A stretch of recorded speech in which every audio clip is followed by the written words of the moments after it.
All right, welcome back. So here we are, part two of our special multi-part series. I'm very excited and interested to see where we're going to go now. I learned a lot from the first half. So Ryan, we'll just hand it over to you.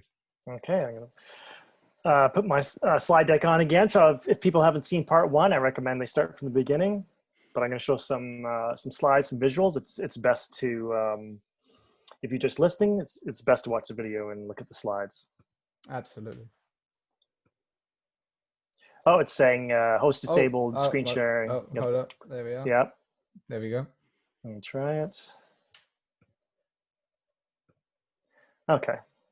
Hopefully you can see that. Yep, all good. Okay, that should be where we left off.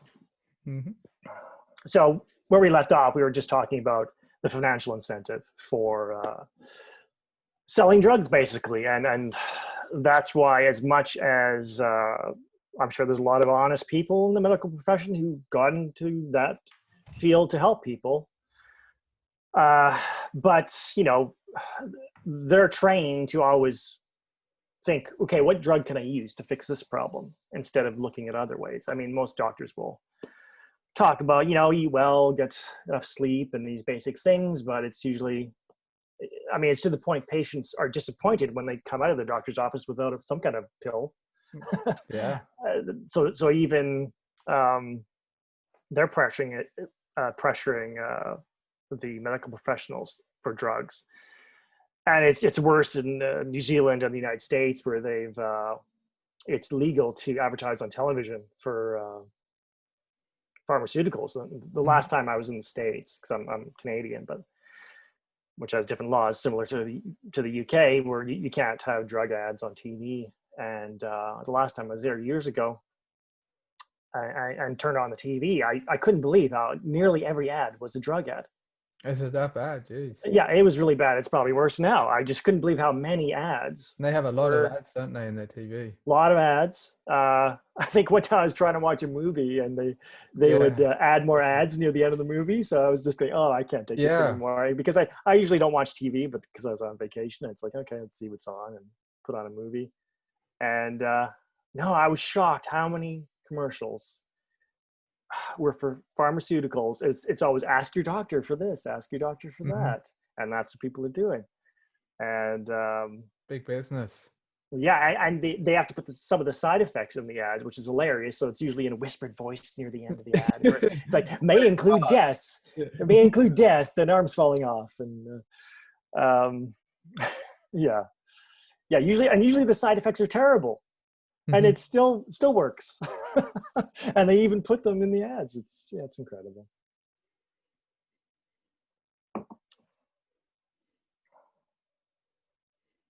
The legend himself. Yeah, I think a legend in our circles now.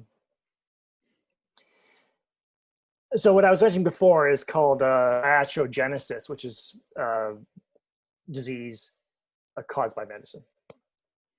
And so Vernon Coleman, who some people in our circles might have seen on YouTube, other platforms, brand new tube, because he's sort of been in this game for years. He is a doctor. He is a surgeon, retired now, but he's been writing books, tons of books for years now, being very critical of medicines, vaccines, etc. He mentions in this quote here, he wrote How to Stop Your Doctor Killing You. And he's saying right here how, even though he's a doctor, he felt that the medical profession was responsible for his parents' deaths. And even though he was a doctor, he felt he couldn't stop it. It's like once they tried things, everything they tried seemed to make his parents worse. And so in one of his books, he talks about that at the beginning of the book. So he considers himself, I'm an expert on death by medicine. And his opinion, at the bottom of the quote here, he says, the only certainty is that it is far more than the figures suggest. I firmly believe that doctors and nurses now kill more people than cancer. So he concurs with that other study. It's above heart disease and cancer. Yeah, because that was, I've heard about it in the States, that it's, the third, but then when we look at the figures, it can become the first, the leading cause of death. But then I wasn't sure about here in the UK. Yes, I'm not sure if there's been studies that are equivalent to that US one, But do you think but he's probably talking about the UK in this, he's right? talking about the UK. So Dr. Vernon Yeah, Coleman's yeah, yeah. British, and he's talking about the UK. Mm. Um, and we were just talking offline as well. In one of his books on vaccines, this is something I didn't know, was doctors get bonuses of maybe a third of their salary in the UK if they give the prescribed vaccines. So there's Yeah, a big financial incentive, even though it's nationalized healthcare. They still get rewarded, even though it's supposed to not be a for-profit system. It is. absolutely. Because a lot of people, well, I say a lot more people would know about that in the States, but wouldn't even consider it happening here. No, it was news to me as well.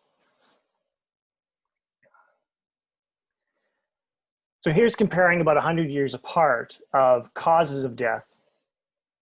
And you see around 1900, and this is, again, US stats. It's more were thought of as infectious diseases, tuberculosis and flu. But now heart disease and cancer, 1 in 4 people supposedly die of that in the US. So I'll just read at the top of this slide. So the germ theory of invading disease agents has created a war against microbes using the weapons of antibiotics, antivirals, and vaccines that aims to eliminate all germs and conquer all human disease. But something has gone wrong. Modern populations are not getting better overall. So And doesn't that look yeah. like we've sort of just moved the causes around? Yeah, absolutely. And the fact that, like, just at the bottom, I'm looking at Alzheimer's, and it doesn't look like anybody was dying of that 100 years ago. I mean, it may have been no one, or maybe it had a different name, and that can get tricky in medical research. Things change their names, Okay. and so that doesn't make it hard to track some of these things. But I mean, I'm even shocked that 100 years ago, diarrhea was put down as a major cause of death. Yeah. But that's something, I suppose, that would kill you pretty quick and fast, wouldn't it?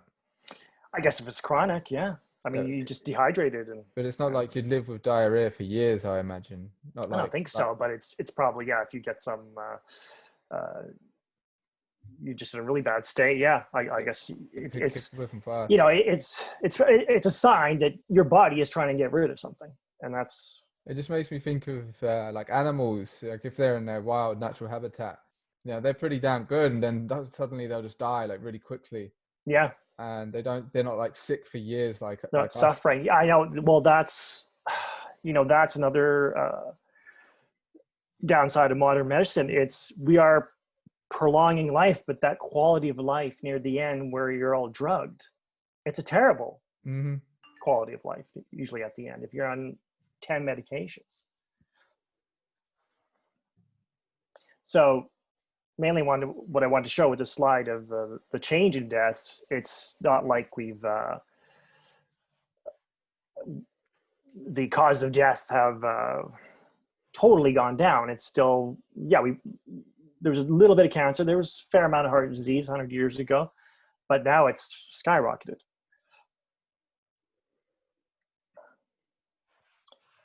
So we've got the warfare model of disease. It's all about killing and battle and conquering.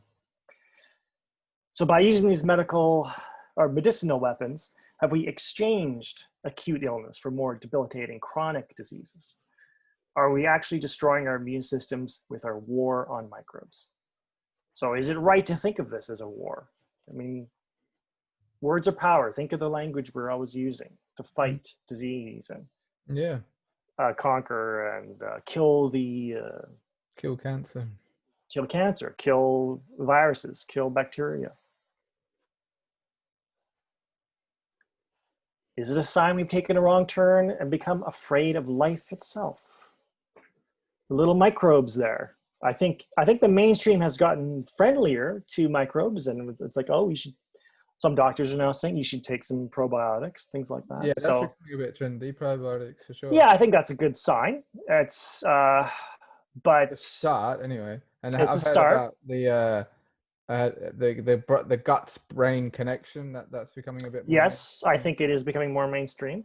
That's good. But even in hospitals, yeah, they are starting to give probiotics more. And But then it's like the perspective of being like hyper clean, cleaning everything like all the time, and all these chemicals killing like the natural biodiversity of the area. exactly, That's even worse. I'm asking, is this fear of life itself? Because these little things around us that would humans have been here without bacteria first? No. And now they're the enemy. Hmm. And we have bacteria like all over us, inside of us, everywhere. It's all on our skin. Yeah. We are a big part of us is bacteria. Yeah. I got a slide on that actually. That's awesome. So when I make these claims like the germ theory is wrong, of course people will think, how could so many smart people in sciences get this wrong? All these smart people, educated people working for decades and generations, how could they have got it wrong? You know, we think science is supposed to be self-correcting. It's not like religion, right? Where you've got a holy book where that's the authority, it never changes. But science is supposed to be different, right? We're supposed to correct itself. And because it's self-correcting, you think the egregious errors, they should have been found out by now. They should have been found out and corrected. That's supposed to be the way science works, and that's the way scientists think they work. In the 60s, a philosopher of science, Thomas Kuhn, he wrote this book, The Structure of Scientific Revolutions. And when he looked at history of science, he discovered that that's not how science works. The way scientists think they're working, that is not how it tends to work. So he talked about normal science. You know, you have your theories, you have your paradigm, and you accumulate knowledge. But these sort of calm periods of just accumulating knowledge are interrupted by this revolutionary science. And usually in those periods of transformations, they're very difficult and they're strongly resisted by the established scientific community. I mean, this is people's reputations, their careers, their jobs, their income on the line, if they've dedicated their lives to theories that may turn out to be wrong. It takes a lot of courage for a scientist to look at his earlier work and say, you know what, I was wrong. Mm-hmm. I've changed my mind.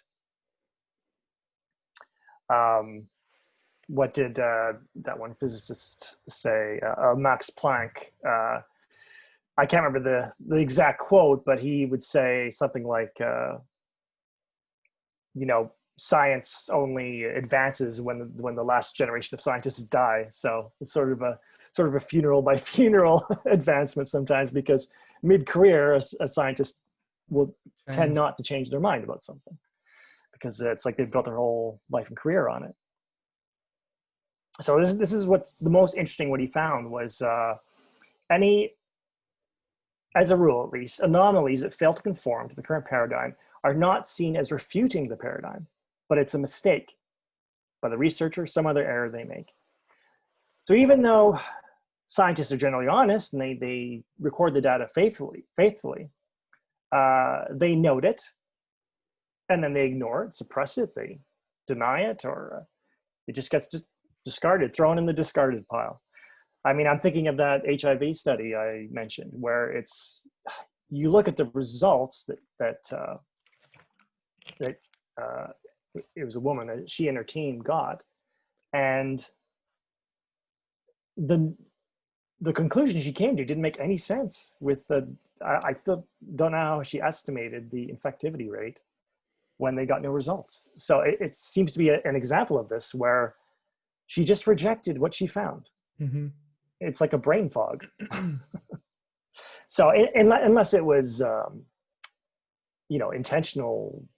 Well, I'm thinking if there weren't like outside forces that sort of, or maybe she wouldn't. Well, that could be, but she wouldn't have got her grant. Maybe if she exactly, yeah, it could be that, or but if it was that, think about this for a second. If it was that, why wouldn't she falsify the data? Why wouldn't she add some results? So that's why. Instead of falsifying the results, she was honest about that, but her interpretation was still, well, it must be infectious.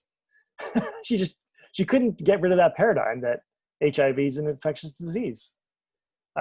She just said, well, maybe if we had 1,000 people over 20 years, eventually we get to 3%, or we'll get there. I think that's, I guess I'm being generous, but that's what I think. It could be just that, where it's not even, she's trying to lie about something. It's just, she can't even conceive of her theory being wrong. So this is why science takes a long time to correct itself, because very few scientists question the current paradigm. They almost can't get any work done if they don't buy into the paradigm. It's like they don't have a starting point. They can't even think about how to start collecting data. It's well, and the other thing, they want to build on previous achievements and previous unquestioned achievements, because they feel like they want to advance the knowledge. So instead of looking into some of the scientists from the 19th century that are the fathers of a certain discipline, they will just, I learned about them in school, let's build on their achievements. And they don't necessarily have a reason to go back and check on their work. They say, well, all my teachers at school are saying, everyone that's training me is saying this is... Everyone's saying the Earth's the center of the universe. It must be true. Yeah, it must be true. So a revolution in science happens when that anomalies pile gets bigger and bigger and bigger until it can't be ignored. And I hope we're getting close to that point. Like the positive side of a crisis like we're in, it's not a crisis of everyone's dying from disease. It's a crisis of the fear of dying of this disease. Corona fear virus. Yes. And I hope to God that more and more people are saying, hey, this doesn't make sense. It's an anomaly. Yeah, for sure. I it'd be great to see more people, but there definitely are a lot of us. It's great. Yes, I think so. So when this happens, they tend to happen very abruptly, which is a good sign, because on the one hand, you think, yes, it's getting worse, but that could be the sign that this is going to abruptly change, and you can't really predict that when that abrupt change is going to happen. I've been saying it to a few people now, and yeah, it's very just don't know. So quite an optimistic viewpoint, but it's like, is it going to be in a few years we're going to look back like, well, of course we had COVID. How could we have got here without COVID? It was so needed. So we could think of some of those things we thought were very negative at the time. We thought, wow, I guess it was a blessing, because this happened, but we just can't quite see it. Yes. I mean, I hope more and more people start looking into what I've looked into. That's what I want to inspire people to do, is to just look at our orthodox knowledge and think, hey, what if this is all wrong? I mean, I've got another slide on this later, but just imagining what the world would look like without the germ theory of disease, it would be a very different world.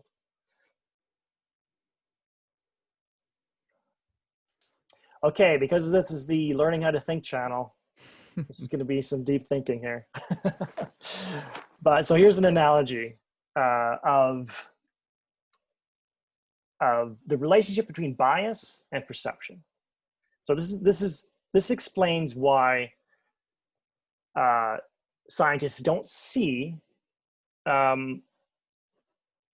another paradigm, another way of looking at disease, because they believe that a bias is just something in the way, like on this camera I'm showing here.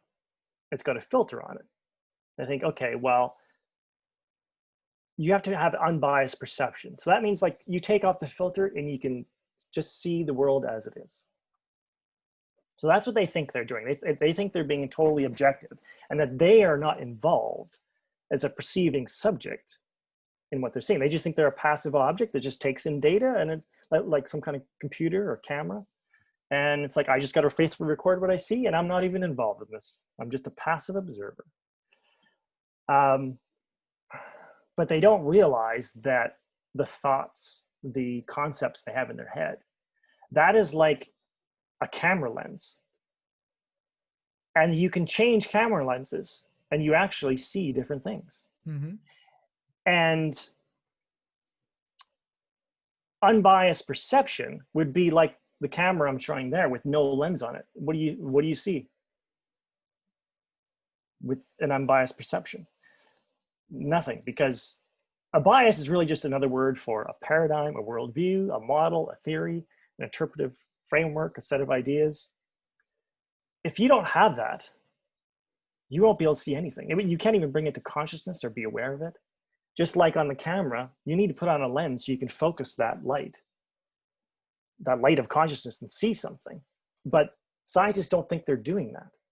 And so what I'm saying with the germ theory of disease is they have a paradigm, and you need some kind of paradigm or bias to see something, but they're only seeing it in one way. And sometimes you got to try on different lenses. You got to try on slightly different worldviews, almost like playing with it like a child, so you can see new things. So is this an idea you've encountered before? Well, I was trying to think of the exact analogy I've used. I've heard before something about how perspectives I think they may be like glasses, and you can pick them up and put them down, and yeah, one perspective will be good for something, but then you put that down and use another one for something else. So that relates. Exactly. So, but I think a lot of scientists think, oh yeah, bias, we want to be unbiased. But I'm saying here that is practically impossible. And because they think they're being unbiased, they think they're looking at the world totally objectively with no worldview. And this is the right way, the way they're and this is the only way. Yeah. They think they're looking at the world without bias, but they are just putting their bias into their own subconscious mind, and they are totally unaware of it. So I put on the top right there is perception is half projection. So you have to project out into the world, and then the world projects something back in you. It's kind of where they meet, where consciousness happens, where awareness happens. So you are always putting something of yourself into what you perceive. It's not just a one-way street, it's a two-way street. It's the interaction between the two. It's the marriage between the two, where awareness happens. And so I'm showing different lenses. It's not the good lens and the bad lens. It's just a different lens, and you're going to see different things. It can be a good and bad lens depending on what you're perceiving. But it depends. Yeah, like one lens would be good for one thing. One. Yes. Or another analogy could be, what do you see on the top of the mountain? What do you see at the bottom of the mountain? Obviously, one isn't superior or better than the other. It's really just, well, if you want to see the wider landscape, you need to go to the top. But if you need to see little insects, obviously, being on the top of the mountain, you would be able to see the little insects on the plants at the base of the mountain. So another analogy here that I quite like is because these days people are familiar with computers, so it's more like running an operating system, running a program on an operating system. So I've got in this picture, I've got a Windows laptop and a Mac laptop, and Windows will run an exe file as a program, and a Mac will run an app. You try and run an app file on a Windows machine, it won't run. So that is like, so the third one with the Windows machine trying to run an Apple program, that's like unawareness, where it just won't work. You won't see anything. So a practical example would be, you can't do novel study by putting a book under a microscope. So if someone asks you, okay, what's the plot of this book? I want you to study, do a character study of the characters in this book. And then a scientist takes the book, puts it under a microscope, and they say, wow, I use a microscope. This is how I examine the world. It's like, well, you're not going to do a character study with that. It's the wrong way of seeing. Might take a while to read for a microscope. But I know,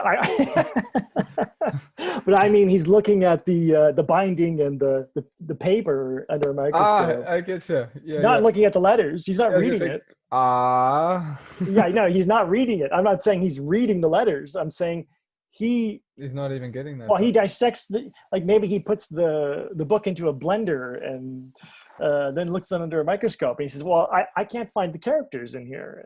I get you. So I just wrote down some worldviews. So the app you're running on the computer, it's kind of like a worldview. So I've got like, is it materialism or vitalism, or maybe it's complete cynicism, or maybe you look at everything in fear, or you look at everything in love and cooperation. So we'll probably get a bit into this later of just studying psychopaths, but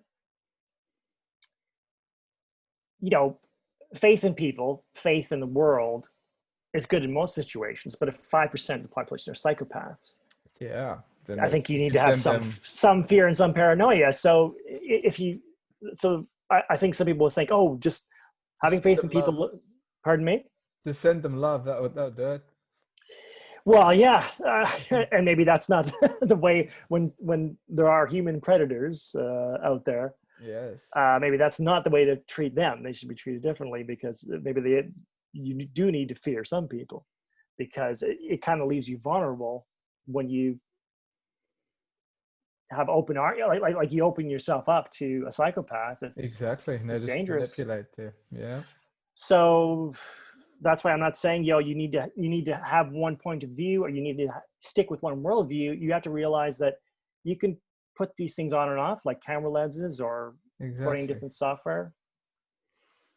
So why would you only want to have one camera lens, huh? Well, if you only have one camera lens, you're not going to see all the world. Yeah. You're only going to see a very narrow band of the world.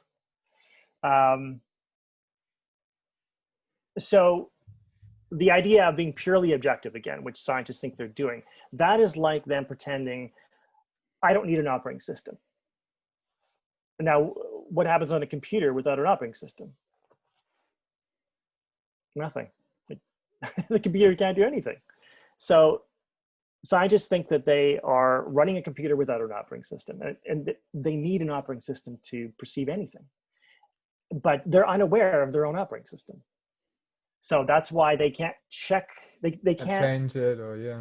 Well, they can't notice their mistakes. They can't see that, oh, maybe we're wrong in this point of view. It's the worldview is unconscious, and talking about the germ theory, that's just a given. That's in their operating system, and they don't think about rewriting the operating system. They just run it, and it's like, well, we got to get work done. We got to do more tests and do studies, and they very seldom will think the operating system needs to change. They're not even aware they're running the operating system. It's like a fish in water. Yes. Yeah. So now I'm showing a picture of a exorcism there. Mm-hmm. So how much is our belief in airborne infectious disease, based on the old superstitions of miasma, or bad air, and demonic possession? Think about something coming from the air into your body. Is it really a modern scientific idea, or is it just a rerun of an old program? Are we more likely to accept something as true without investigation because it's similar to a program run before on the cultural operating system?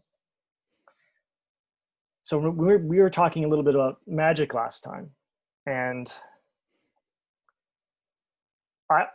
I think people in power,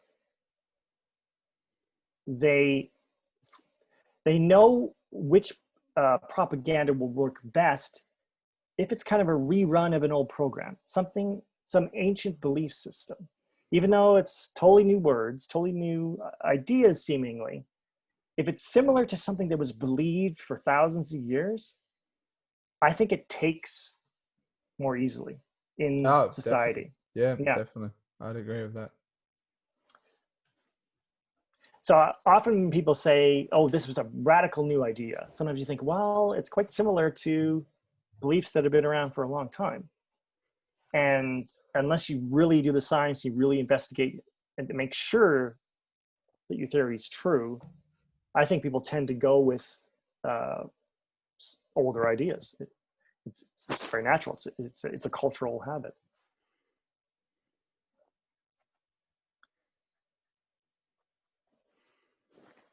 So we see some magazines here of cholera scares. And I mean, I look at these from about 100 years ago, mm-hmm. or before, and it's like, so sometimes there's similarities. I mean, here we've got, it's San Francisco, and they're talking about, oh, all these diseases are coming out of Chinatown in San Francisco. And it just made me think of Well, now we've got the China virus, and that's sort of replayed again. Yeah. It says malaria, smallpox, leprosy, but again, it's. I know this is kind of a cartoon or illustration, but we're still thinking of them as evil spirits. Mm-hmm. It's evil, unseen forces.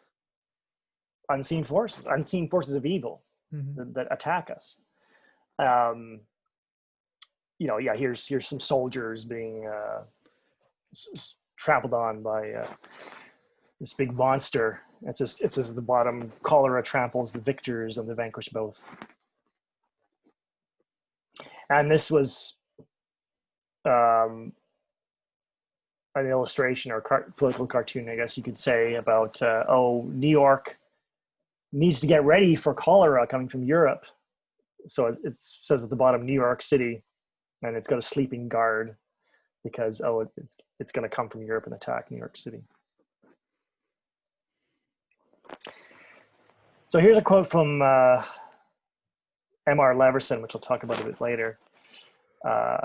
This is sort of a cute story, he said.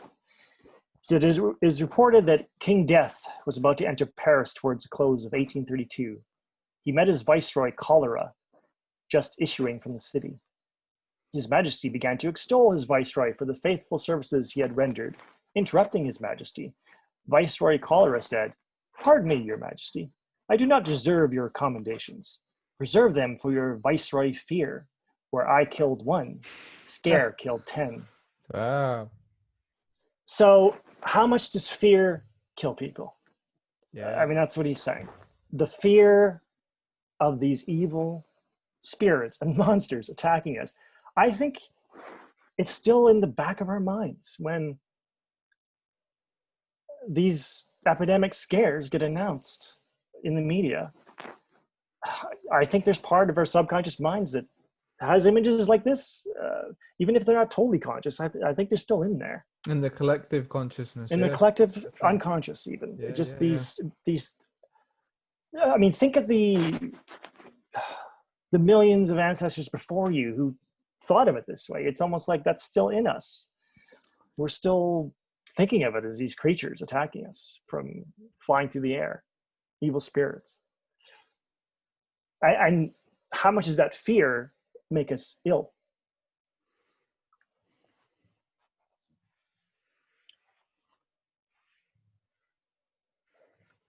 So our perceptions are dependent on shared words and ideas, just like a computer's output depends on code. It's difficult to understand health and disease in a different way when an outdated cultural operating system has been running for centuries. We will be trapped in a false reality as long as the words and ideas we choose to represent it are false. We have to forget what we think we know to fix the bugs in the old operating system with new words and ideas so that we can perceive things differently. I mean, I'm sure this year people have talked a lot about books like 1984 and it's come up a lot. Yeah, controlling language controls thought, and if you don't have the language for something, sometimes you can't even think of it.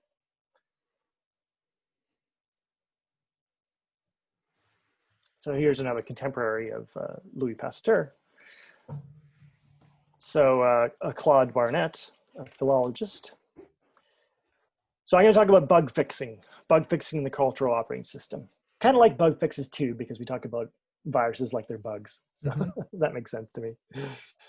So a quote from Claude Barnett is, "When we meet a fact which contradicts a prevailing theory, we must accept the fact and abandon the theory, even when the theory is supported by great names and generally accepted." I think in the heart of hearts of all scientists, they want to do science this way, but it can be very difficult in practice. Like I said, with Thomas Kuhn's work, it takes a lot of courage to throw out your previous work and reputations and start again as a mid-career scientist.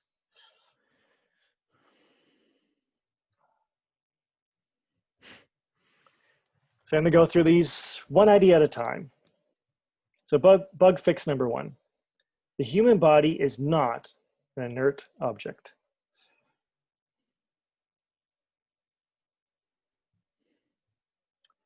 So the more I thought about this, I just put down the name a consciousness inversion. So we're presented with a picture of a hostile microscopic world, where the tiniest life forms, they have more agency than human beings. I mean, when we're talking in the media about disease, I mean, it seems like all the actions on the microbe level, well, you might as well be a statue, an immovable statue. You don't do anything.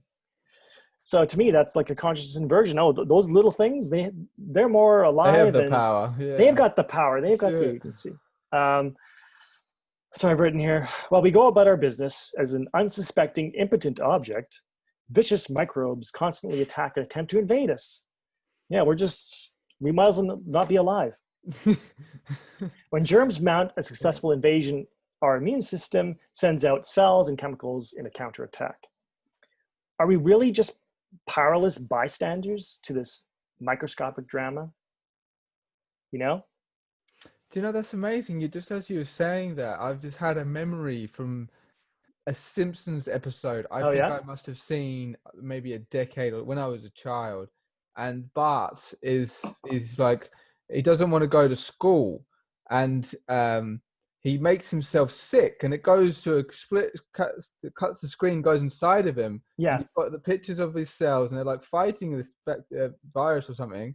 And then they get the message, and they all just lay down.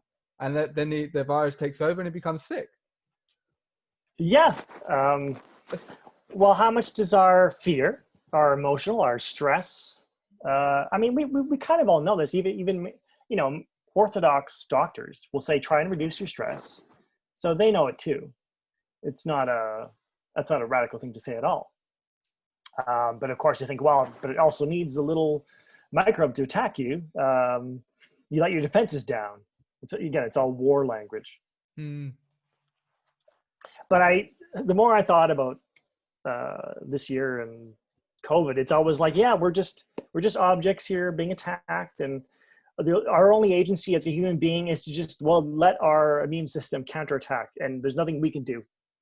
Doesn't matter what our living habits are.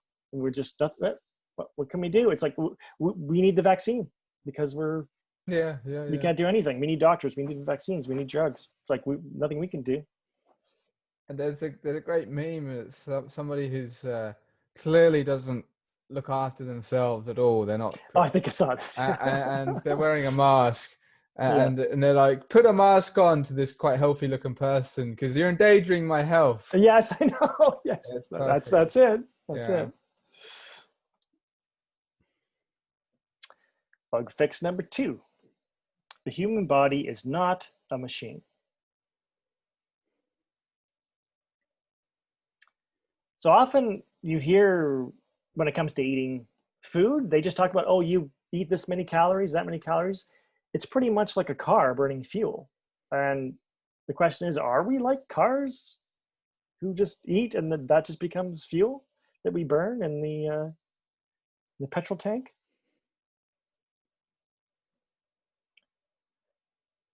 We're not a machine, we're a dynamic process.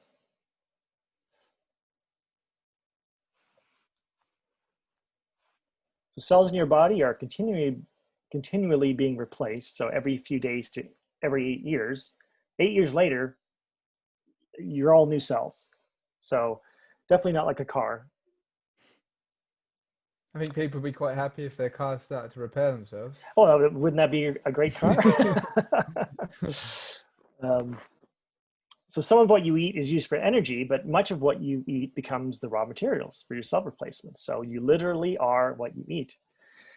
If your cells are being replaced by raw materials from foods that the human system did not evolve to assimilate, disease will occur. Just like, I don't know if it's the same meme. You talked about the person with the mask on. I saw another one where he's got eating McDonald's hamburger and that's it. As like a soft drink, as well. So, most medical doctors, they get maybe a week about nutrition in 4 years. So they're basically told, it's not that important what you eat. I mean, some doctors will just through common sense know, you should eat a healthy diet. but they disagree what that is. And they think, well, it's not as important as getting the right drugs. No, of course not. Because they learn everything about the body as a machine, and which drug do I prescribe to tinker this part of the machine or that part of the machine. That's what they spend all their training, all their time memorizing so many things for that. I mean, they don't have time to think in medical school. They're loaded with so much information. So I'm showing a picture here of a sun, moon, and a galaxy, and how with special instruments we can look at these objects beyond how they look in visible light. So in visible light, these things can appear like static objects, especially the moon there. But beyond that spectrum, they can look like flows of energy sometimes. So you can see some of the different wavelengths of the sun across the top. You can see more of the plasma coming out, and it looks much more like a flow.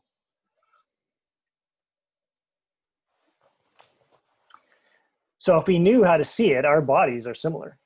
So this is these are paintings by this artist, Alex Gray. Yeah. So from one point of view, our body looks like a static object, but from another, it looks like a whirlpool, maintaining a steady flow, but constantly exchanging the material. So the human body is not a car that starts to wear out or break down as soon as it comes out of the factory, requiring a mechanic, we call them doctors, to keep it running. It's a living, flowing pattern. If they get the right quality materials, it can be constantly renewed, or at least renewed for a very long time. And I think we could really push the boundaries of that because I remember Bruce Lipton, he seems to think because we collectively believe in aging that it actually can make us age. So I think we could really push the limits on probably. I mean, there's it's almost legend at this point, but there's talk of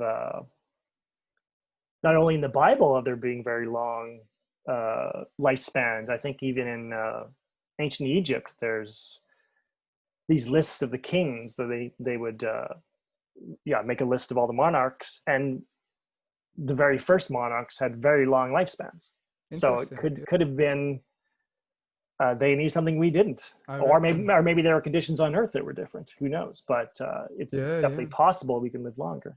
I think so, yeah, and not just like live longer and be decrepit and that, but still be vibrant and healthy. Yes. And well, like you were saying before about animals, just kind of once their time is up, it doesn't take long. And I mean, isn't that the ideal thing for a human being? Sounds better. I mean, a lot of, human beings, I think, generally don't want physical mortality because, if you believe in the everlasting soul, you think, well, my physical body doesn't need to live forever, but you don't want to suffer for a decade at the end. No. It's like you'd rather just, okay, I've lived this life. See you later. Yeah, see you later. I'm going on to the next body. And like, I want to experience youth again, because that's the only way I can go back. My memory will be erased, but I can experience everything like it's new again. Mm-hmm.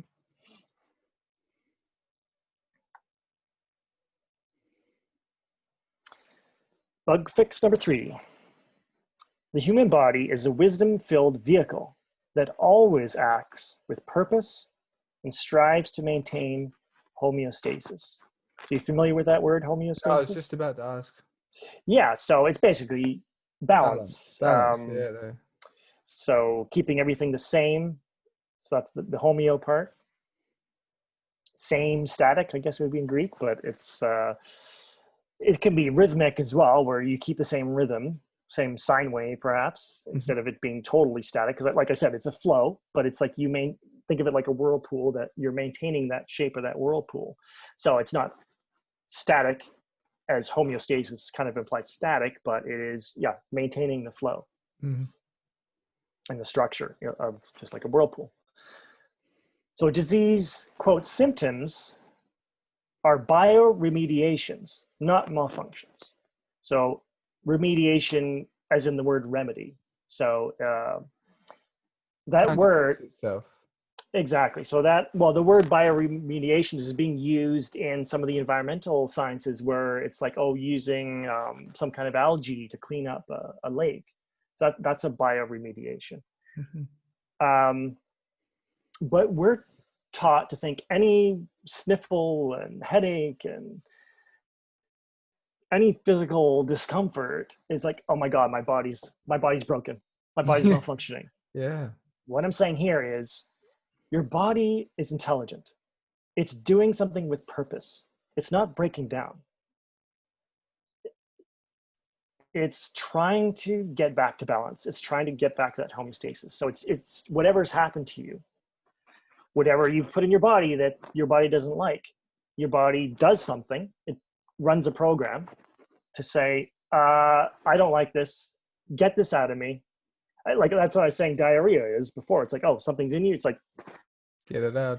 Your body wants to get rid of that. And that's how do you get it out of you from your digestive system quickly? Well, it makes diarrhea. So that's not a mistake. That's not, oh my God, my digestive system's malfunctioning. It's, why am I just passing water? It's like, no. Your body's saying, hey, I don't like this. Get rid of it as fast as possible. And what does it do?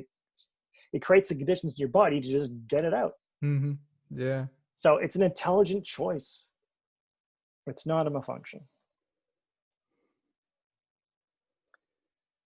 There we go. I got a picture of chance versus an intelligent decision. Our bodies are not victims of chance, but makers of intelligent decisions.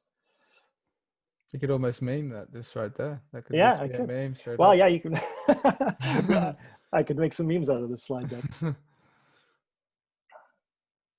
Bug fix number 4. So you have no immune or defense system. You have a regulatory system.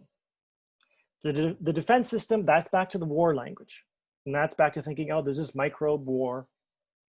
But think of it as your body, it's just trying to regulate itself. I mean, think of that whirlpool again, spinning around, and you could, you could poke your hand or something into the whirlpool. And maybe if you had a bunch of people putting their hands in the whirlpool, that's going to disrupt the whole flow of that whirlpool. So think of a whirlpool that was conscious and intelligent, and it could actually push the hands out of the whirlpool so it could just keep spinning. So it's trying to regulate, it's trying to get back to balance. It's not trying to fight. It is trying to get rid of things, but it's not a war. I think, a war is a bad metaphor for what goes on in your body when you get an illness.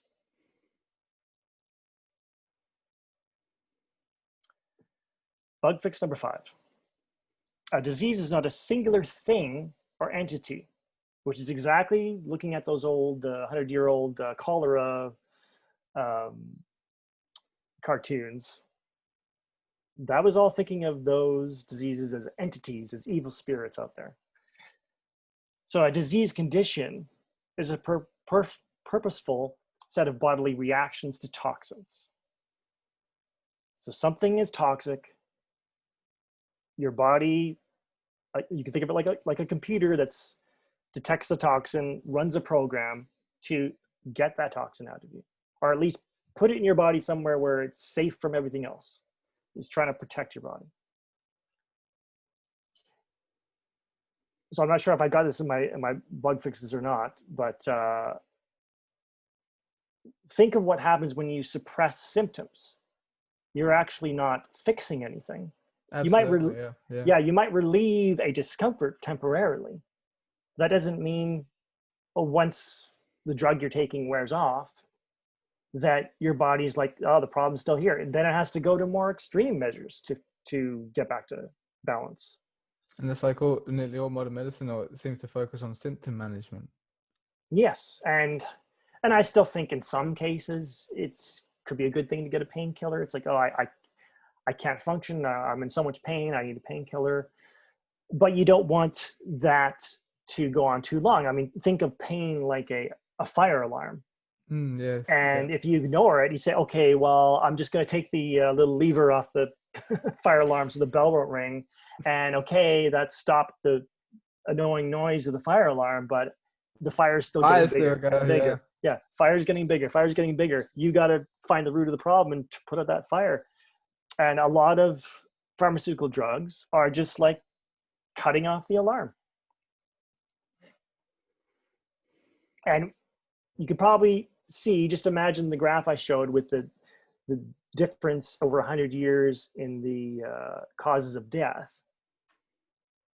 100 years ago, we weren't suppressing as many symptoms. And then we started suppressing symptoms. And then the diseases changed. Bug fix number 6. A sterile world free of germs is not health. It's free of life.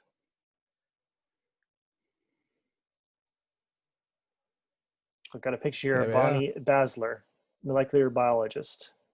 This is actually from a TED talk she gave. So microbes are not the enemy. In fact, you are mostly made of microbes. So according to her talk, she said if you just look at your cells, she says, oh, at best you're 10% human. But if you look at the genetic material in your body, you're probably 1% human. So you might as well think of yourself as mostly bacteria. So if you're afraid of germs, you're afraid of 99% of yourself. So it's anti-life. We've got to we've got to get beyond this fear of germs. I mean, germaphobes, man. Yeah, germaphobes. I mean, when this started, I was thinking, oh my God, this is mass hypochondria. Yeah. I'm not sure if it's ever happened. I guess it has happened. I'm sure, like I showed those pictures from 100 years ago in the Spanish flu. But this fast and this, because you know the media machine that we have, yes, definitely accelerated how quickly and how fear can spread so fast. You can imagine all they had was newspapers back then. Yeah. And think what we have now. Just the mass highly media, sophisticated, much more sophisticated. Yeah. I mean, I'm amazed how every website, every web page, it's got the COVID banner or something. It's got a COVID banner. It's got in the not every, but the menu systems across the top of the page. You've got one's a coronavirus selection on websites that you wouldn't think had anything to do with it. It could be a hardware store. Oh, they got a COVID It's that section. coronavirus policy, yeah. Or just a section on their website that they've added, and it's like, that's like you can't escape it. Bug fix number 7. Microbes are part of your own regulatory system.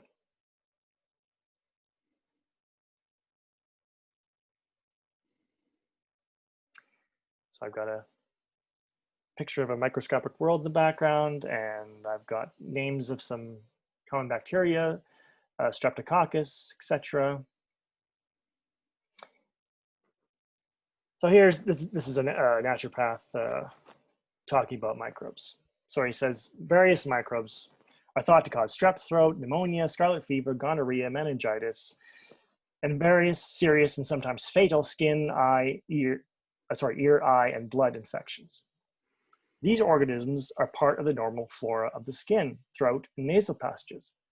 The only reason they are associated with serious diseases is due to the fact that, like other microbes, they multiply on dead and diseased tissue or unhealthy terrain. Again, the disease was already present. The microbes are only there to clean up the mess. So they're part of you. Bug fix number 6. Microbes are there to help you. They are your friends. There's no need to be afraid of them.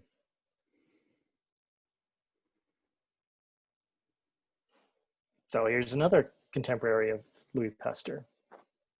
If I could live my life over again, I would devote it to proving that germs seek their natural habitat, diseased tissue, rather than being the cause of diseased tissue. And so what would you say would cause the diseased tissue, do you reckon? Well, different types of toxins. Mm-hmm. So it can be anything from an emotional toxin, like just so much stress in your life, mm-hmm. just on that emotional level. But toxins as far as what you eat, what pharmaceutical drugs you put in your body. You could have environmental toxins. There was a comment on the upload on Brand YouTube of the first part of this, someone, and I'm sure I've heard this before, was just putting out there that maybe the Spanish flu was linked to the radio mass going up. Yeah, there's actually a book out that's got a lot of buzz right now, which I haven't read. I'm going to read it at some point. It's called The Invisible Rainbow. So apparently that author, I don't know if I can quickly get back to this one here.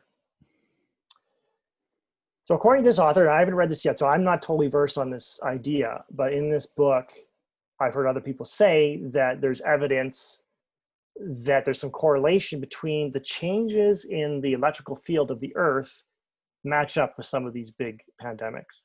So it's I not don't necessarily man-made, you think? Well, I think that could be a factor. I mean, you can have a perfect storm, right, of a lot of things happening at once, and that could very well be one of those toxins in the whole soup of problems. Mm-hmm. And so, yeah, again, I haven't read it. I'm not totally familiar with the studies and the arguments, but I think the main thrust of the book is looking at the timing of, different electrical grids coming online and it's putting satellites up in space. There's all these changes that happen with the electromagnetic waves around the Earth. And it might be that it made people sick, but then the human beings that survived adapted to those changes in the electrical field. So is that, so the Earth changes can be a positive thing for or is it? Well, just focusing on the man-made side of things, or the natural Earth change? Well, it's interfering with the natural environment, and yeah, sure. I mean, I am still researching this, but there's even some thought that even comets coming down to Earth might change the electrical field because. Do you recall a few years ago that, which I think, I still think is incredible, is they landed a probe on a comet, the European Space Agency? No. Yeah, it's incredible. They got these pictures of them flying towards this comet, and they landed on a comet. And there were kind of these plasma fires coming off the comet. So it almost like, it had this strong electrical field. And so, yeah, if you go back in history, ancient history, even they've talked about plagues happening after comet strikes, or at least seeing something in the sky and then a plague happening after. So, yeah, there could be a connection. I wouldn't be convinced yet that it's the one and only explanation, but I think it could be in the soup of problems. I mean, I'll talk more about the Spanish flu, other things that were going on at that time, but that could be another thing that contributed to death. And so, yeah, I haven't read that book yet, but I was pretty intrigued when they talked about the Asian flu and the Hong Kong flu being synchronous with changes in starting to put satellites up and things. Mm-hmm. And I thought, oh, that's a very interesting connection. Yes, so I definitely wouldn't discount it at all. I think more and more people are thinking of the subtle world and how much electricity affects us more than we used to think it would. So yes, yeah. Let's see if I can get back to where I was. Bug fixes. Remember what number I was on? I think it's 8. How many have you got? Okay. 13. 13. Okay, because we're getting close to an hour now. Okay. It's gone fast. Let's see where I was there. Okay. Actually, that's a good place to stop. Yeah. And then pick it up the next part. All right. So just give us a bit of a teaser what we've got left so far then. So I've got the rest of these bug fixes. There's 13 I've got in here. And eventually I'm going to go more into the history of, I talked about Thomas Kuhn's scientific revolutions, and there has been a scientific revolution going on underground for a long time. Mm-hmm. I'm going to talk about that. So there's been kind of these rebels out there who've been curing diseases like cancer, who've been doing all sorts of things because they're not following the germ theory of disease. They've, like, as I'm showing right here with Rudolf Virchow, and also earlier the other fellow from the 19th century.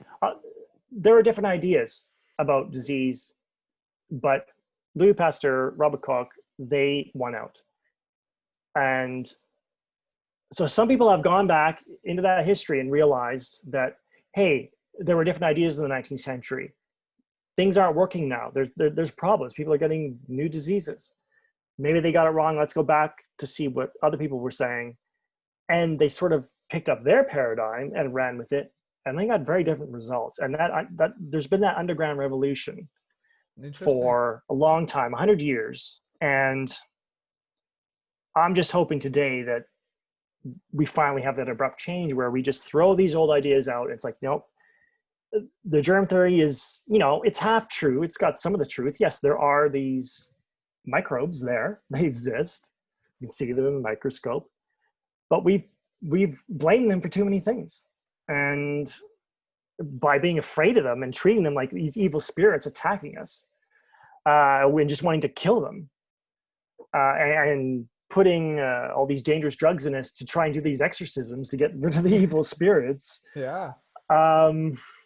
That doesn't work because it's a fear of life itself. So we have to go back, see what some of these other scientists were saying at the time.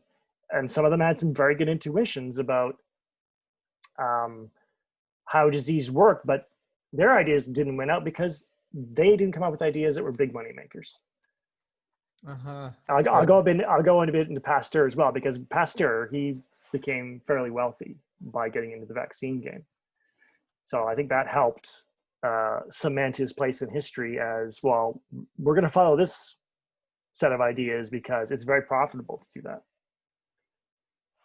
Yep, I can believe that. Bill Gates is idol, I suppose. Yeah, he's kind of in that line. If you go back to Rockefeller and Carnegie, there were also people who got into the pharmaceutical drugs. I think I have one slide about that later on too. Okay, great. Well, look forward to it, man. Okay. Cool. Well, thank you for that, and we'll see you on the next part 3. Yes.